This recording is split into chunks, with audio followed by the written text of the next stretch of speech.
de suite place au point stratégique hebdomadaire avec Éric Galiec, président de Valcan Expertise. Bonjour Éric, on va commencer avec la performance hebdomadaire. Petit tour d'horizon des marchés, on démarre avec le CAC 40. Bonjour Clotilde, oui, on a une semaine calme en bourse avec toujours une tendance légèrement baissière. On reste très très proche des plus hauts récents, notamment sur le CAC 40 qui a baissé de quasiment rien. On peut dire qu'il y a une forme de stabilité dans les indices aujourd'hui. Idem aux États-Unis, les États-Unis qui restent néanmoins à des niveaux très élevés puisqu'on est proche aussi des plus hauts, mais cette fois-ci des plus hauts historiques. L'euro a continué de baisser un peu contre le dollar puisqu'il a perdu 0,3%. On va faire le tour d'horizon des nouvelles économiques et celles des entreprises avec 4 événements que vous avez sélectionnés. Donc, on commence par l'audition de Janet Yellen par le Congrès américain. Oui, c'était un événement important puisque Janet Yellen est l'ancienne présidente de la Banque centrale qui a été nommée secrétaire d'État au Trésor dans la nouvelle administration Biden. Elle va bientôt rentrer en fonction et elle était auditionnée par le Congrès. Cette audition était peut-être aussi importante que la prestation de serment du nouveau président puisque elle nous a rappelé les différentes mesures qui ont été prises et qui vont être prises par la nouvelle administration. C'est bien sûr la confirmation du plan de relance de 1 900 milliards, mais aussi de nouvelles mesures qui seront prises dans les années qui viennent, notamment dans le cadre de décisions d'investissement dans les infrastructures qui sont bien sûr importants pour rénover, je dirais, l'ensemble du capital productif américain. C'est une bonne nouvelle et cela montre que l'administration Biden va vraiment relancer l'économie cette année et les années suivantes. Le PIB de la Chine, plus 2,3% en 2020. Oui, c'est une publication de cette semaine. On savait que le PIB chinois avait augmenté en 2020. C'est une confirmation avec une croissance de plus 2,3%. Le consensus était à plus 2, donc c'est légèrement au-dessus du consensus. Surtout, c'est le 4e trimestre qui a rebondi très fortement avec une croissance de 6,5%. La croissance en 2021 de l'économie chinoise devrait être de l'ordre de 8% à nouveau en 2021. Donc cette année pour se stabiliser autour de 5,5 en 2022.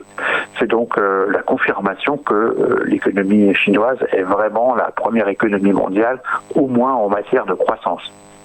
Un mot sur le succès des OAT à 50 ans. Oui, c'est toujours impressionnant de voir ces obligations à très long terme, donc 50 ans pour cette OAT 2072. Elle a été donc émise cette semaine avec un très grand succès. Ça confirme donc le sentiment que les investisseurs sont toujours attirés par des obligations qui ont pourtant des rendements extrêmement bas.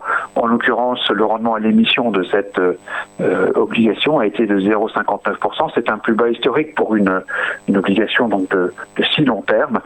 On avait déjà observé au cours des années précédentes un taux de 1,9% pour l'émission de l'OAT l'OAT 50 ans émise en 2016 et 4,2% pour celle émise en 2005. C'est donc un plus bas historique alors que les investisseurs sont toujours aussi friands de ces émissions. Et enfin un mot sur le veto de l'État sur la cession de Carrefour. Alors oui, c'est un événement qui nous semble confirmer que l'État a tendance à se mêler de tout en quelque sorte. Ça confirme donc aujourd'hui toute opération de rapprochement entre entreprises pourrait être interdite par l'État. Le motif qui a été évoqué est la sécurité alimentaire. Le ministre de l'économie a encore très récemment évoqué ce concept sur le sujet de la société Danone. Donc on se rend compte que cette position, on peut considérer comme un peu surprenante en matière de sécurité alimentaire, démontre que l'État est désormais capable de s'opposer à tout changement de contrôle d'une entreprise en France.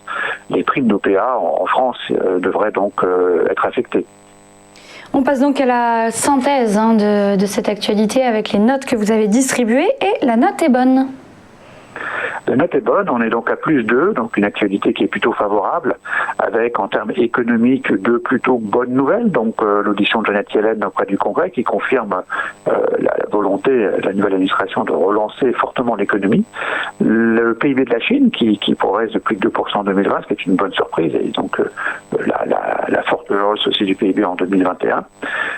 En termes financiers, donc le succès des OAT 50 ans, ce qui montre que l'hyperliquidité est toujours là et favorise l'appréciation des actifs financiers d'une façon générale. Puis un seul point rouge, un point négatif, le veto de l'État sur la cession de Carrefour, le rapprochement de Carrefour avec donc son comparable canadien. Ceci, bien sûr, négatif, c'est bien compenser un petit peu les 3 autres points positifs. Donc plus 2 cette semaine. Et pour finir, Eric, quelles recommandations de Valcan Expertise ? Comme le risque ou la mesure de risque que nous faisons en suivant l'actualité a légèrement diminué et que les bourses sont à peu près stables, nous proposons aux investisseurs d'être normalement investis sur les actions pour un CAC 40 compris entre 5268 et 5675. Donc nous sommes plutôt revenus dans une situation d'investissement normal sur les actions. Merci beaucoup Eric Galiaga. Suivez dans un instant le point sur la Bourse de Paris.